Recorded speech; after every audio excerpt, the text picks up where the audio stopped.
Marco, Sean, is that are in you? tune? Are you in tune? I'm always in tune. Yeah. Well, at least in my own head, I am. That's Is it the now? question. Is it an auto tuner or is That's just I'm because you're on into auto tuner. Exactly. It's an AI tuning plugin, I think. That's right. it? I hope It's not. I hope embedded not. embedded in my head. I'll be very We might disappointed get in there. you, Sean. I know. Now we were talking offline before we started chatting. I try to be a purist when it comes to creating music, and we're also talking about those who listen to it and whether it matters to them if people are creating music in purest form without AI. I don't know. Time will tell. We've seen some signs that make us all scratch our heads, but we'll see where things end up. We'll figure it out. We'll figure it out. We'll figure it out. And I mean, AI is just one piece of the technology puzzle. It seems to be getting a lot of the attention lately, but there are still instruments with and without AI, equipment that helps capture sound and present sound and gives performers a way to project to an audience and connect with their audience. So there's all kinds of technology, and that's what's cool about an event coming up in January, Marco.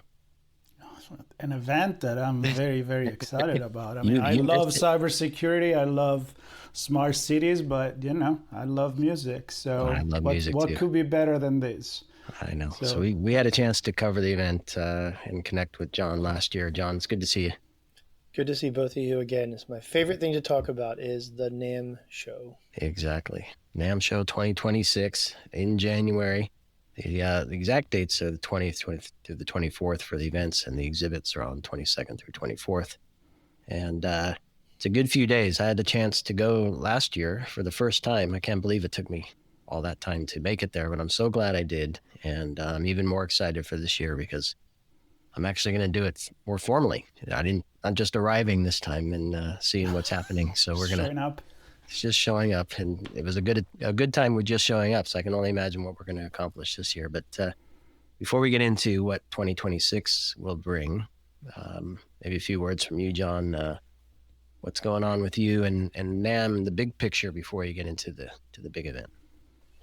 Yeah, well, it's a pleasure to be here, and thank you all so much for all you do, and thank you for. I'm glad you had an amazing experience at NAMM last year. No, 2026 marks the 125th year that NAMM, the organization, has existed. And it's one of those times that, you think about, and we've been thinking about this, anniversary or NAMMiversary, I'm going to call it, for a couple years now. Numbers.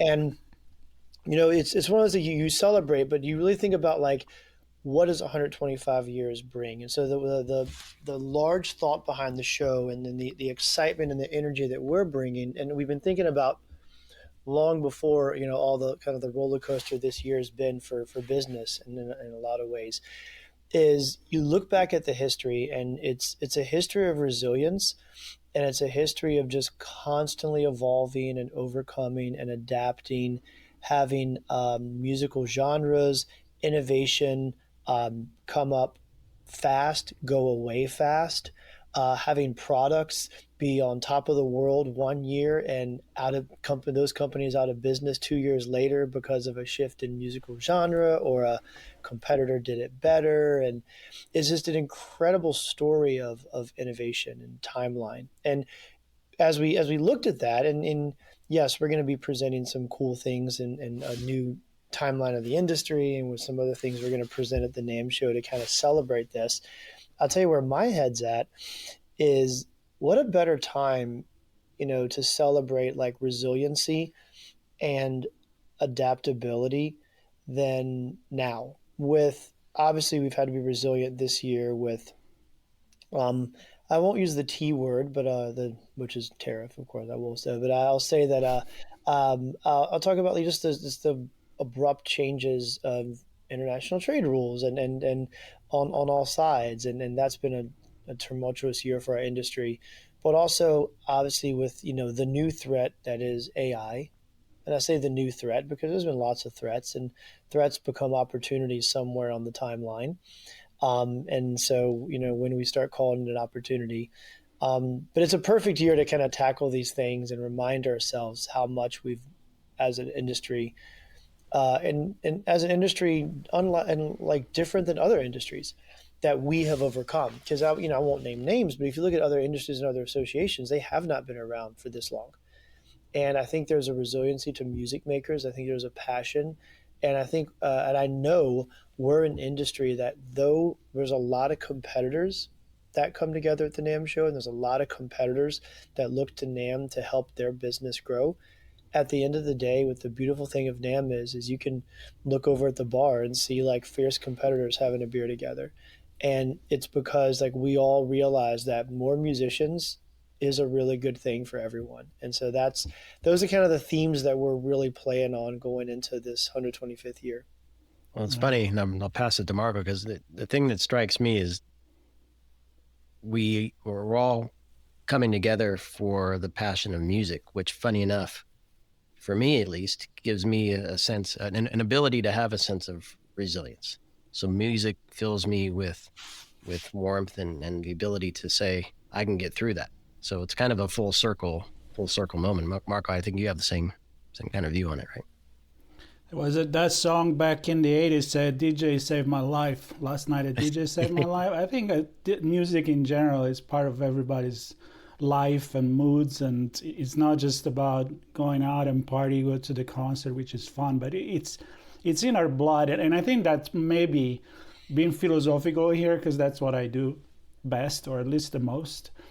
Maybe that's the reason why it's been around for 125 years now, and because it's no matter what electronic you bring in, no matter what digital, is still gonna be that. I mean, I saw the cover for a guitar last night that I brought in Italy, and this guy came and he's like, I have 37 guitars, and I'm like, holy shit. And that's it. And I'm like, are you a professional musician? And he's like, no, I just play. It's just like, it's what I do when I'm done working. It's my meditation, and it's incredible, the passion. And it's not just for the professional. I think it's for everyone. And music is lasting forever. Like, music is everlasting. So no matter what happens in our industry, it evolves forward. In 1901, if we had started the National Association of Horse Whips or Horse Carriages or Ice Block Delivery Service, we'd probably have been out of business in the next 20 or 30 years. Yep. But we're the National Association of Music. And so that's never going out of business. It changes, it evolves, but that's one thing that we don't take for granted at NAMM, because yes, we're talking about the NAMM Show, but the NAMM Show is, the most important thing that we do as NAMM, but we celebrate being the association that is focused every day on helping this industry thrive and grow. And this has been a year where we've been able to do that. From association work standpoint, I'll say, NAMM members, you need your association all the time, always, always, always, with my preference. But people don't generally look to needing their association when everything's great. When things are not great, they really look to needing their association. So this year, yes, monthly tariff working groups, articles, lobbying in DC, working with different companies, sorting out a partner with different, making sure we're the voice of our association and partner with other associations. All we've been just doing so much work on this particular topic, not to mention Department of Education and all the things have been happening. It's been a good year to remind our members what we're capable of, and quite frankly, remind us and our staff and our team what we're capable of. And, there's something I've been saying internally for a while. It's been a little busy this year, but what we did the past 10 months will be remembered for the next 10 years. And we have to seize that opportunity to say, this is why we've been around 125 years, because we will pivot, adapt, and we've created more new working groups and coalitions and more initiatives internally than we would have ever. We didn't have a strategic plan for 2025 that says create tariff groups, add lobbying DC, multiple coalitions, multiple webinars. That was not in any of our plans, but that's okay. And I think that's, quite frankly, the future of what we have to do. And so you'll feel that energy at the NAMM Show. And I mentioned this too, back to the NAMM Show, because when people come together in person, sort of after that year, you'll feel that. And I'm excited to have people say, oh my gosh, I'm so good to see you. And remember we had this thing in April, and I appreciate what you did in June. It's really good to have that energy around the show. Yeah. And it's infectious. I still carry last year, so I can only imagine what 125 celebration of NAMM will bring to the event. Well, let's look into that. Yeah. What can you tease? What can I tease? This is a little early. I can only tease what's been publicly released. So I'll share some. I think one thing that's really exciting and is innovation. And I'll say over the past 6 months, a lot of companies, particularly, I think especially manufacturers, have been in defensive mode because they're trying to figure out all the impacts of everything that's going to happen. And I'll be the first to admit that I know companies I've talked to have said, I had to push a product release back because I couldn't figure out how to get the current product in and the materials and blah, blah, blah. But now suddenly there's been this shift, and really in the past month. And now, and I think, I know it's that like that NAMM show. It's like, oh, the NAMM show is coming up. Their eyes are open. The amount of innovation that's like flooding right now is so exciting. Because you'd asked me 2 months ago, or between 2 months ago and 8 months ago, I was like, yeah, we're not innovating. We're in defensive mode. We're not going to have as many product launches. It's going to be sort of a year that we're working together through the struggle, blah, blah, blah, blah, blah. But suddenly, as we get closer to the NAMM show, companies are showing up with like our phones are blowing up and our meetings and our team about like, we want to show this, we want to show this. So we're going to have like absolutely incredible innovation. The long story is I was so worried that we weren't going to have, but the product releases, the innovation, it's coming out. And so it's going to be a really exciting year because companies are back in that mode. And I think always like the hold back a little bit and having that come later with a bigger burst is actually going to create this sort of like energy bubble that's going to be really cool. So you'll see lots of product innovations. Can I ask you something about that before you move on, John? Because I'm curious. Marco and I look at a number of different industries, certainly broader tech, and we're looking at healthcare and agriculture and smart, a bunch of things. And my view is that a lot of the technologies sound the same, and it's hard for companies to differentiate from each other. I'm wondering what you're seeing in the world of music and the world of music technology and the innovations that are coming. Do you see really unique and differentiated capabilities coming out? And that's such a good question because I look at a lot of these product launches. And in our industry, it is interesting because fundamentally there are some instruments that are always going to have 6 strings and between 18 and 24 frets. I'm not naming any particular instrument, just spitballing here. But then there's this incredible level of innovation that happens around this. So how do you innovate in that way? How do you keep excitement? How do you make consumers buy 37 of these instead of just one of these? And you're right. Like there are some things that are just fundamental to what listeners expect to hear. But at the same time, I'll tell you what I've seen the biggest trend right now, and maybe this is where companies differentiate themselves from AI is artists and influencers. It's if you look at what's coming out on maybe product lines that have very distinct features that are never going to change. It's artist models, it's artist collaborations, it's that storytelling around why that came up. That's what's driving it. The artist influencer collaboration around products is key. And I think that's where we see that growth all over NAMM. I see that in the conversations we're having right now. And I can tell you like the big teaser, and I can't name names yet, but the artists game at the NAMM show is going to be bigger than ever. And part of that's because we at NAMM recognize that companies want that. So we've doubled our artist relation partnerships. We've gone after this in a huge way, but also because companies are all now on the artist relation influencer brand strategy. That's how you get a brand to consumer. You show someone playing it. So what's exciting for us is we're getting way more of, I want this artist is going to show up at this event, with this product, instead of, hey, we're going to show this product. And no offense to product managers. I love product managers and I love product developers. You are the people that make these things and make them amazing. We love you. But when we have traditionally, like my product manager is going to show up and demo the product. I have this artist that, millions of people follow showing up to demo the product. Those are different conversations, and we're definitely hearing the artist side of this in a really exciting way. Super cool. I've seen similar news number of feeds, and I see a lot of the artist branded, co-branded partnership deals. Even on marketplaces, you see it all over the place too. It's all over. And maybe it's like your point about how do you differentiate? I mean, that's the differentiating piece. I mean, you could make a thing and you can make it in a color, and and you could put the knobs in different places and all of that. But at the end of the day, I think people are really pushing that human connection.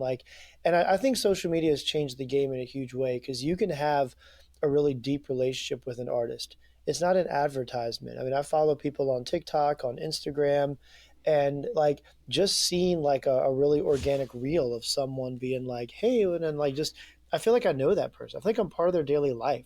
I see their 3 posts a day.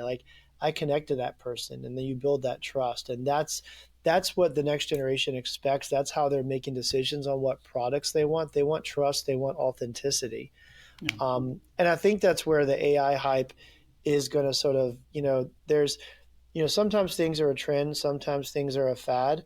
I think this is definitely a trend wrapped in a big fad wrapper that's going to kind of fall off a little bit. I think so. When the hype kind of settles down, I think we're going to realize what authenticity is, and what maybe is not so authentic, but maybe doesn't need to be. Yeah, I love what you just said, because it feels like a broken record in my head, because I talk with writers that have a big AI problem. I talk with people that create art in general, and I think a lot of people we do agree that it's maybe it's that price that we're paying is breaking thing to maybe make it art better. It's kind of like a wake-up call to say, look, you can put as much technology you want, as you said, but then in the end is who is composing something, what is the feelings that he puts into that song, into the photo, into the painting, into the book, right? It's that experience that come through, and I think that reflects on what you said about the brand. The brand at this point is the people. It's not, you can't just say the brand is this. No, the brand is what you show me it is. And that's why the CEOs, the personal branding is so important. And I just wonder, if there was a NAMM one year that there is not technological innovation, everything like in this hypothetical world stays the same, right? And you're just changing the colors and where you put the knobs, but I think it'll still be packed and people will still talk about it.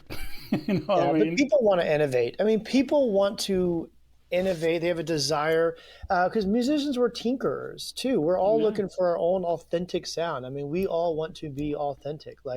Sure, we want to play like our idol, but we really want to play like our idol, but in our own authentic way.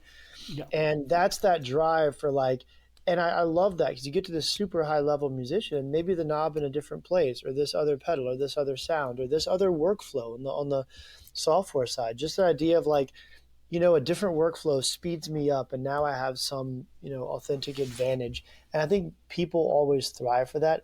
That is why music in our industry is so great, because it's never good enough, and there's no such thing as perfection. It is an endless drive. It is what is that curve that just never gets straight?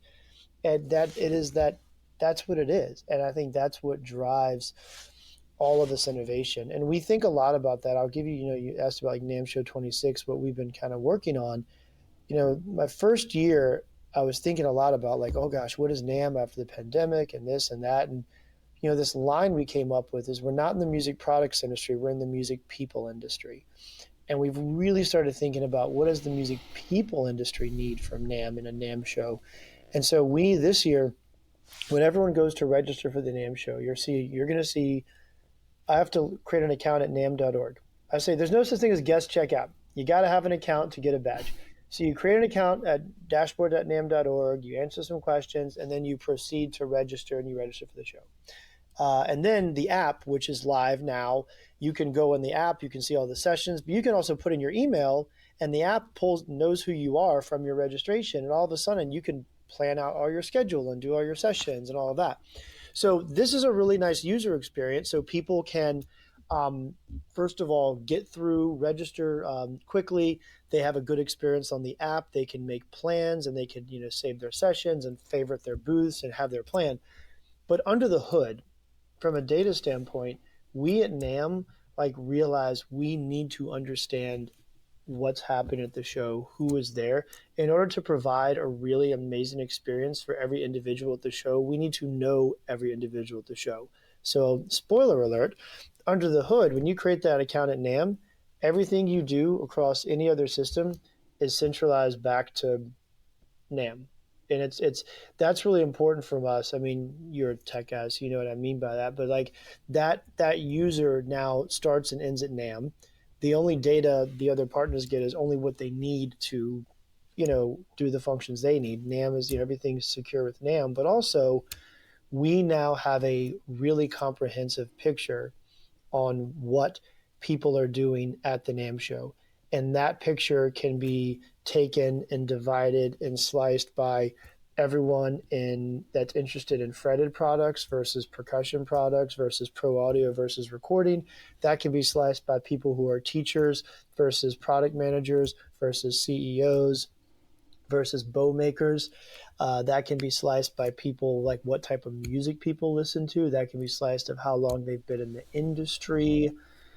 And that's really powerful for us because we can learn what is happening and how it makes it more beneficial for everyone. Because you have 70,000+ people in Anaheim, that's a really big herd to track. But if we can actually have 70,000 individual profiles and understand that these 500 have this in common and these 200 have this in common.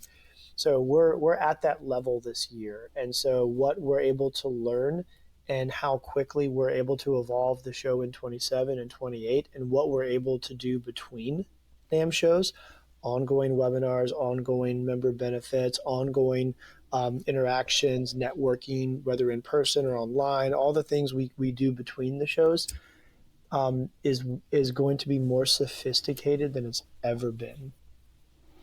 Listen, Sean, I got to stop you because I got to follow through quickly. Education, you kind of touched on it right now, and I know how passionate you are about it. I know how much the organization does for it throughout the year. I remember we talked about last year as well. You have 200+ education sessions. Can you touch on that? Because I think that's important. Thank you so much, Marco. Education is key, and it's what drives a lot of people to the show. That's why we have a 5-day show. And so one thing you'll see Tuesday and Wednesday of this year is we have more sessions, way more sessions than we had last year. Last year, adding education Tuesday and Wednesday was an experiment, and we admittedly underestimated because we were turning people away and we didn't have enough room. So there's way more sessions on those days, as well as Thursday, Friday, Saturday. We've also introduced a new level of education because we provided education for so more years. Now we have people that want to level up. So we have half-day and full-day summits that we're introducing this year on Tuesday and Wednesday where people can go in depth with a really high-level presenter or a couple sessions where they can really dive deep in a topic. And the summits, as well as the over 200 sessions that happen throughout the show, are very strategically put together around community. So what our team does, and we have a large team that thinks about this, is really sit down and say, okay, what does the pro audio community need and get out of this? What does the education community need and get out of the show? What does the marketing professional need and get out of the show? What does the retailer need and get out of the show? We go like community by community. So it's not just like 200 sessions and I hope there's something for everyone. We envision and track now with data, what does a retailer of a certain size with certain number of employees, what does that retailer get? Are they getting everything they need? So it's really down to that level. And we really want to make sure everyone has a place to get education and education at the level they need. So it's differentiating. I mean, it's 70,000 people and there will be 70,000 unique experiences that happen at the show. So we are making sure that each individual has a path and we have a way to measure if it's successful. And I can, as you're talking about this, I can picture the ukulele session out in the courtyard. Yeah. Teaching people to play the ukulele. It's really cool. That's just one example. At the heart of all this is a story, and I think art has a story. Each person has a story. The technology has, and the products have a story, and that all comes together. And we each, as you're pointing out, that creates our own individual stories as we engage with other people at the event and the things we're seeing at the event. So I'm wondering what that's driven by. I just learned there's an obelisk in Central Park that I walk by once or twice a day, multiple times a week. I saw it, didn't really appreciate it until I learned about its story and its journey from Egypt to Central Park and the travels that it experienced. I have a different appreciation for it now. So an understanding, connection with others. I heard that story from somebody else, gave me a different appreciation for what I see every day. So with the idea of stories and storytelling and creating stories, what's your view for the story for this year's event? Yeah, the story, that's an amazing question. If you look at the story behind this year's event, the NAMM show every year, and I made this analogy last year, I'm a wine guy, and we all know that you have your favorite makers, but a 2017 and a 2018 and a 2014 are three completely different bottles. Same maker, same land, same plot, and you think about 2026 in the music industry, we're in a very different place in 26 than we were in 25. And the story behind NAMM, every year the NAMM story should be crafted around the 2026 story is crafted around January through December of 2026, not 25. And that's the way we think explicitly. It's not a reunion or a celebration or a woe from what happened before, but it's that what does 2026 bring and what do we need to be educated on? What do our companies need to present and who do they need to meet with and what experiences do they need to create to be successful in that year? And so the story of 2026 is digital innovation. Every brand is now, the Instagram direct marketing strategy was kind of everyone's on that train now. Everyone's looking for a way to authentically connect with their customer and create an energy that includes every touch point of that product's brand, including in retail, including online, and sort of like omni-channel connection. Everyone's focused on that. And so that's a lot of the story. If you attend NAMM or if you're watching all the different influencer coverage that's happening at NAMM, because you can now watch NAMM live through over 1,000 different influencers that are there. So you can, just get a live, you'll see this. You'll see the story of what are we focused on for this year. And that's what excites me most, because for us, people ask, what does NAMM get out of NAMM? As an organization, we use NAMM to get a broad snapshot of where our industry is going. Because as the association, our job is to help our industry be successful. And so if we know where the industry is leaning, our job is to help in that direction. So how do we know that? We look at what products are being launched. We look at who's meeting with who. We look at who's attending, what sessions are being attended the most and least, and where people's interests are. So that answers your question. That's the story we want to craft. The story is about the future. Every NAMM show is a springboard for that year. Yeah, I know Marco has something to close, but I'm going to connect the marketing and the influencers, because those connecting the products to the consumer and the consumer through through influencers, kind of, really building that connection to the brand. And so that really highlights it for me as well.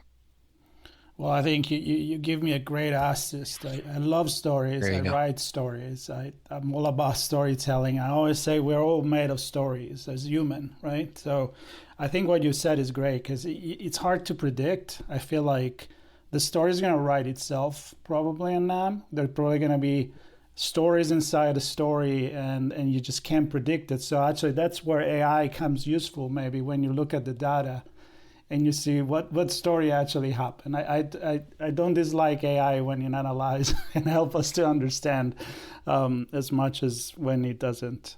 allow us to be creative on our own. So I can't wait to be part of these stories, to tell more stories with you and with everybody else on the organization. They're going to come. I love to talk more about people involved in the education, but as well as companies.